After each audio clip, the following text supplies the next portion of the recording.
Estamos aqui para bater papo contigo, com os meus convidados. E vamos começar com um rock. Vocês gostam de um como é que fala? Heavy metal, né? Heavy metal. Heavy metal. Heavy pesado, né? Metal pesado.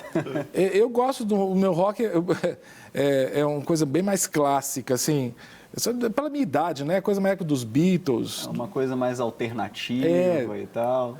Ou então um rock mais com country, assim, tipo James Taylor, sabe? América, aquela coisa bem década de 70, né?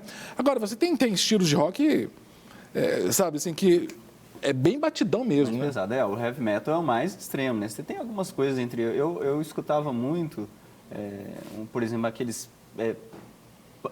por exemplo, Linkin Park, é mais um estilo mais punk, assim, e tal, mas não chega a ser heavy metal. Agora, heavy é o mais extremo. Você já ouviu falar de death metal? Death metal também. Que é coisa bem sepultura mesmo, assim. Exatamente. Mas o death metal é um estilo de heavy metal, eu acho.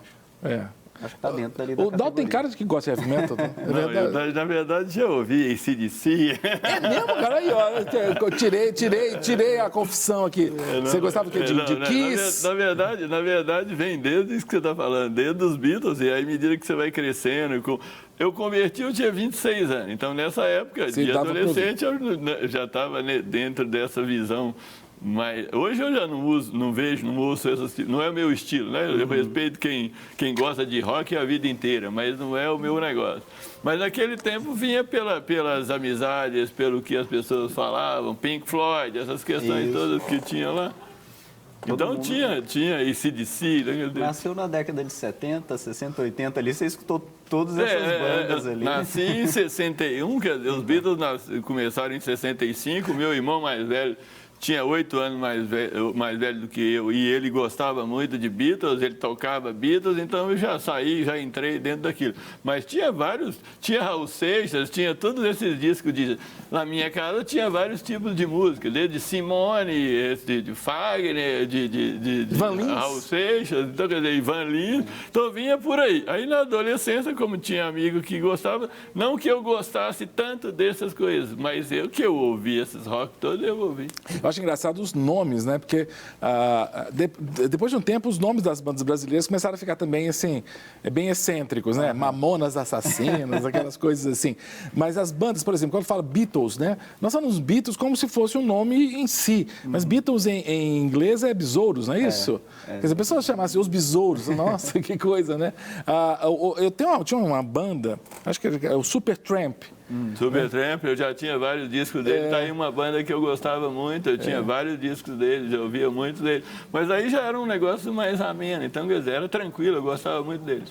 Agora, quando a pessoa se converte e ela coloca o conteúdo cristão numa música, não sei se é melodia, num arranjo de heavy metal, a coisa da polêmica, né? Aí é o contexto, né? Porque muitos daqueles heavy metal pesado, eles faziam uma apologia ao diabo. Então se ficou dizendo que o rock é uma coisa ligada ao diabo. O rock é um estilo de música. Aí é a diferença dessas coisas. Como o samba. Né? Se você pegar o samba no início, se você bater um negócio daquilo, está ligado ao espiritismo. O instrumento em si é uma coisa, a utilização dele é outra coisa. Não vai muito longe, meu sogro é um pastor batistão. Não tinha uma bateria, é um negócio do fim do mundo. Hoje você tem bateria em tudo. Quer dizer, agora, a bateria por quê? Porque os rocks eram em cima das baterias. Hoje você tem bateria em tudo quanto é igreja. Não tinha isso. Era só piano. A igreja que eu era tão conservadora que bateria, nem no microfone podia ter bateria. Sério? Gostou dessa? Foi boa, né? Não podia nem bater no microfone. Não, bateria do microfone, entendeu? A bateria do microfone. Aquele meme do Chaves, assim, foi uma piada. Foi uma boa. Foi um trocadilho.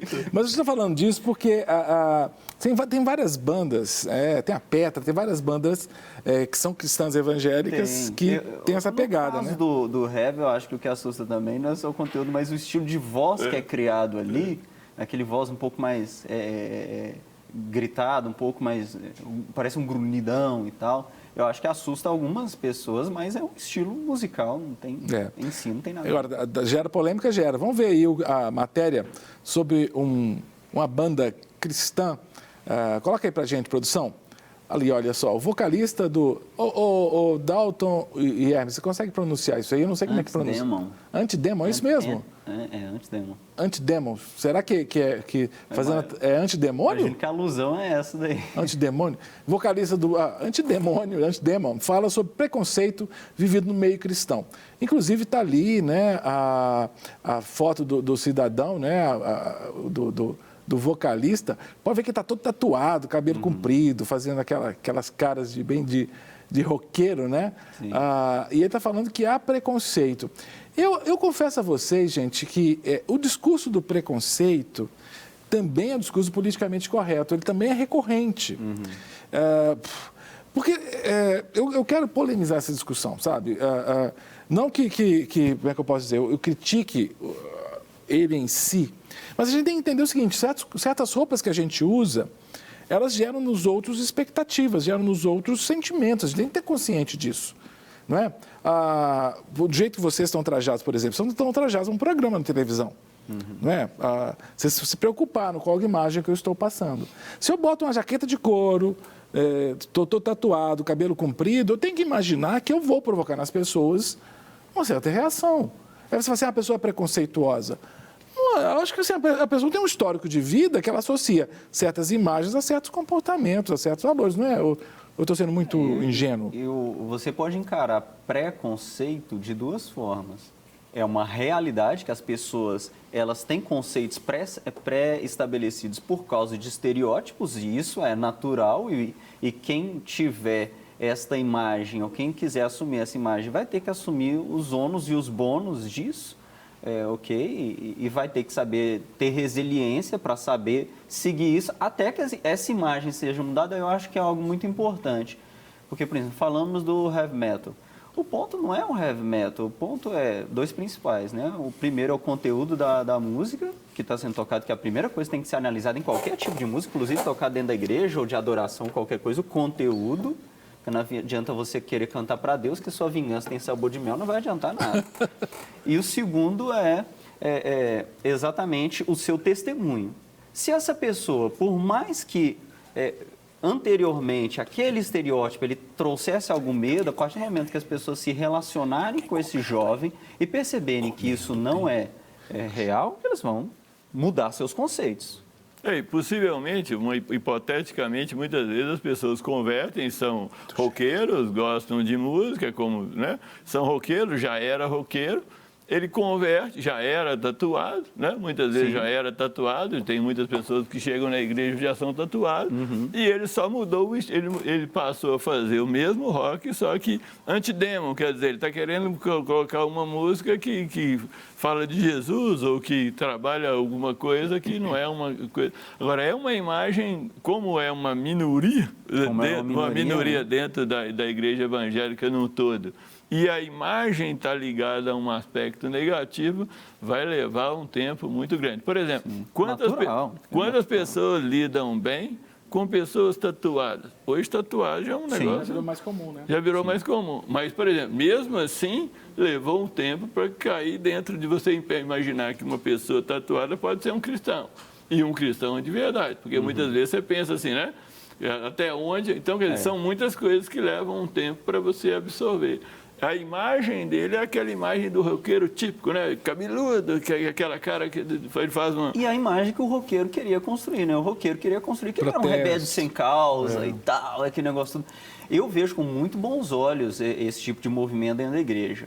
Eu acho maravilhoso. Mas essa pessoa tem que entender que ela tem um caminho de testemunha a ser construído para mudar esse conceito. Ela tem que depois falar, pregar, conversar com as pessoas e as pessoas entenderem que, apesar da fachada, apesar do estilo, né, da aparência dela, por dentro ele é uma pessoa assim. Porque, e uma coisa que me preocupa, por exemplo, ele vai fazer um show dele dentro de uma igreja, com as pessoas que dão da igreja que gostam de rock, né? A questão não é a ênfase só na barulheira e naquela coisa toda. Ela tem que ter também um aspecto espiritual e aquela história toda, né? Ele vai ter que juntar essas duas coisas para estar dentro do mesmo lugar. E vai ter que esperar um tempo para que as pessoas o absorvam. Falar em música, com certeza todos nós já ouvimos falar do ministério lá da Austrália, do Hillsong, né? A Darlene Zschech, que foi a líder da banda por muito tempo. A Darlene Zschech fez um comentário sobre o conteúdo, né, das novas músicas cristãs. Ela fez aquela Clame ao Senhor, que se tornou um clássico, né? Olha que interessante a matéria sobre a Darlene Zschech aí, do Gospel Prime. Louvores estão mais ousados, acredita Darlene Zschech. Ela é pastora, né, conhecida no mundo inteiro. Ela acredita que há 25 anos atrás, quando ela fez a Clame ao Senhor, né, era um estilo diferente de música, né? Agora, essa nova geração está fazendo uma música diferente.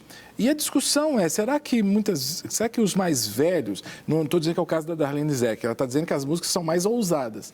Essa ousadia, será que ela não é exatamente própria dessa nova geração? Se você voltar, por exemplo, na época que eu entrei na igreja, é claro que, para mim, aquelas são as músicas que mais tocam para mim. E algumas músicas novas, elas não têm a mesma referência para mim. Mas para essas pessoas tem. Desde que ela seja adequada no sentido espiritual, e a forma e a letra, tudo seja adequado, essas pessoas, é a forma delas entenderem a coisa. É a mesma coisa de você pensar, por exemplo, um rapaz, um jovem de hoje, ele não tem a mesma educação, não digo nem educação ele tem, eu digo assim, o contexto que ele vivia era diferente do que ele vive hoje, o que a gente vivia. Então é um negócio que você... Aquela história da guitarra, da bateria, aquilo era um negócio de outro mundo. Hoje tem. Agora, quando você já cresce e já entra dentro daquele estilo, aquilo é normal. Essa geração de hoje, daqui a 10 a 20 anos, eles vão ser como a gente no sentido de que aquilo já não é, aquela música não é a música igual a minha, porque quando eu fazia a minha música, ela era... E o cara de 20 anos mais novo que ele fala, não, essa que é a música. Então, isso é um negócio de geração que a gente vai adaptando. É engraçado pensar assim que Diante do Trono já está ficando passado, clássico, né? É engraçado. É quase um clássico. Porque eu sou da época de Vencedores por Cristo, do Grupo Elo, do Grupo Logos. Os jovens nem sabem o que são isso. Koinonia um pouquinho depois. Mas eu acho interessante isso, assim, as manifestações artísticas, elas, eu não vou dizer evoluem, elas mudam de acordo com as mudanças sociais que a própria igreja incorpora. Não estou dizendo que isso é negativo. E outra coisa interessante, a linguagem hoje é diferente. Eu estava estava ouvindo o rádio, as pessoas falam, por exemplo, é uma propaganda sobre pneu, o cara fala gestão dos pneus. Aí eu pensei assim, hoje o termo gestão é usado para tudo. Se você voltar isso há alguns anos, era a administração, as palavras eram diferentes. Então, elas vão mudando de cultura. Tem palavras que se falam antes que você falar. Hoje, a pessoa ela parece que você está falando grego. Quer dizer, ela não está te entendendo. Mas você vê que as palavras vão mudando. Elas vão, para mim, até melhorando em alguns aspectos. Elas vão atualizando e vão ficando positivas em alguns aspectos. É diferente, mas, por exemplo, eu tenho 57 anos de idade, quer dizer, eu já passei por várias coisas. Então, ali você começa a ver que não era assim que se colocava. Mas não está errado. É só uma forma diferente de colocar as coisas. Hoje é gestão de tudo, gestão de pessoas, gestão disso, gestão daquilo. O termo gestão é o que as pessoas Talvez mais... antigamente seria cuidado. Ou cuidado com seus pneus. Não quer ficar um segundo por fora da nossa programação? Agora você pode nos acompanhar através das plataformas digitais. Não perca tempo. Acesse, curta e siga-nos. Fique por dentro de tudo o que acontece por aqui. Rede Super, inspirando você.